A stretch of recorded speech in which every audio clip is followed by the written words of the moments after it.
The most important conversation you will ever have in your fucking life is the one you have with yourself. You wake up with it, you walk around with it, you go to bed with it.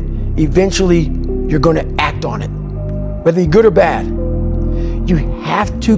That's why the whole thing about this book I have, it's about you. It is about you.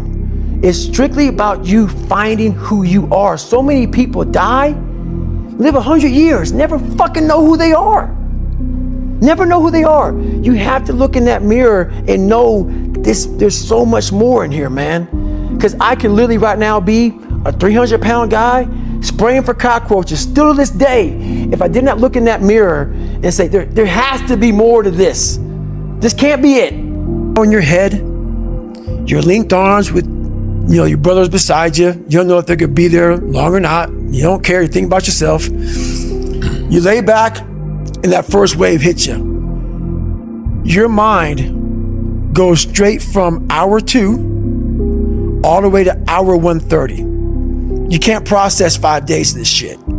You're now in a fuck you, like I gotta get out of here. You're in fight or flight. It's cold, I can't be cold this long. And then this is where that 1 second decision comes in.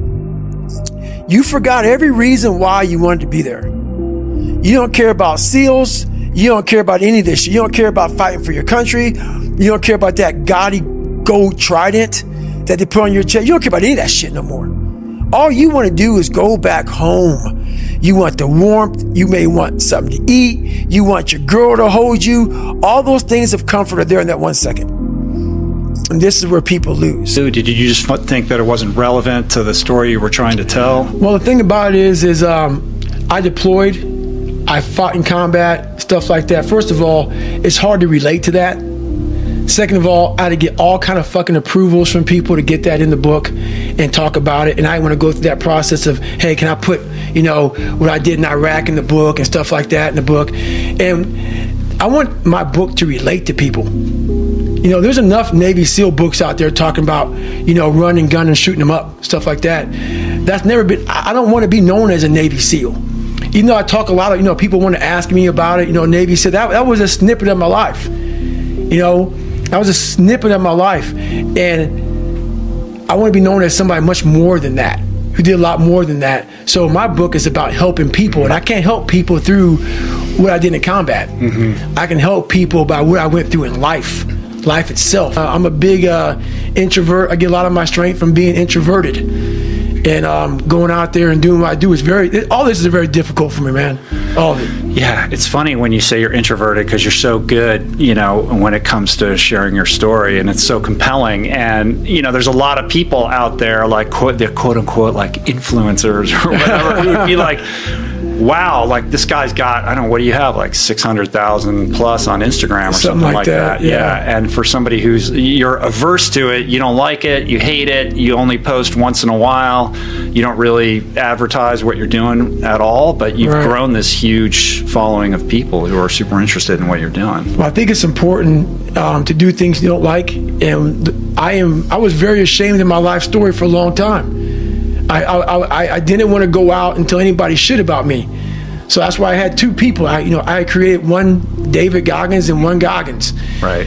And I didn't want people to know that I had all these issues. But after a while, people start to give you these different taglines. Like, you're superhuman, you're amazing. I'm like, you fuckers don't know anything about me, man. Like, I'm this insecure kid. And I started realizing there's a lot of people out here who are going through a lot of problems that I once tapped into. I had a whole bunch of issues growing up. Into this equation. Right, it fits in big time. And that's one big reason why I do fight fire. Because all the knowledge for myself comes from that place. It doesn't come from the place of success. My knowledge does not come from the place of, because for me, I built Goggins from the ground up. I was born David Goggins. David Goggins wasn't good enough. He was a scared, bullied, abused kid who struggled in life. And that kid, whenever something got tough, no matter how hard I trained, no matter how ready I was, whenever something got tough for me, David Goggins, the real David Goggins, would come out and he would quit. So I realized this over a period of time. So I had to build Goggins. And in that process, I had to go back to that mental lab. And that mental lab is at scratch. That mental lab isn't that trained humility. And so that's where I get better. I get better when I'm digging holes in the ground, when I'm waking up early knowing I don't have to do these things.